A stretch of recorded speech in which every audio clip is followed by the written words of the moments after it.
Here in Billings, Montana, we got rare access to bring cameras into a state Supreme Court hearing to watch as the Jehovah's Witnesses battle to overturn a $35 million verdict against it, the largest of its kind in U.S. history.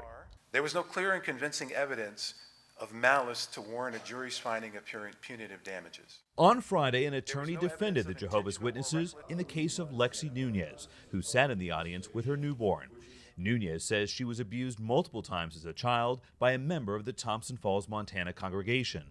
The elders, the church's local leaders, knew about the abuser because he had been accused of assaulting others, but they did not alert authorities, saying they did not have to under state law. The statute says who is a mandatory reporter.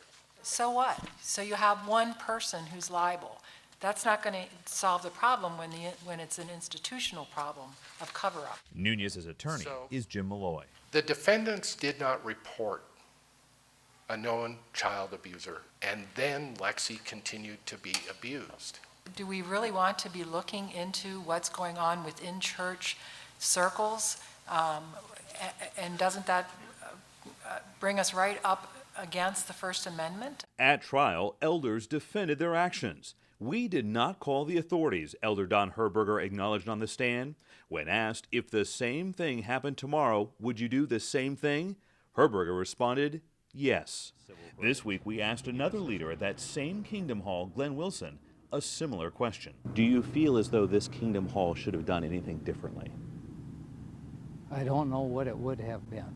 Calling law enforcement when you heard about the allegations of abuse? Stopping the abuse? Kicking the person out of the congregation? Any of those things? Well, I don't have any comments on that. Judgment's coming. Dan Sinnett was one of the jurors in the trial. Everybody agreed that they were guilty. It shocked this town? It did shock this town. Annie Wooden covered the trial. Hello, how are you? As publisher of the Sanders County Ledger. The Supreme Court case is going to affect a lot of other cases in the country. So I think the surprise of the magnitude of the case and the deep impact that it's having really affected our town. The court will take this matter under advisement. The Montana Supreme Court is expected to rule in the next several months.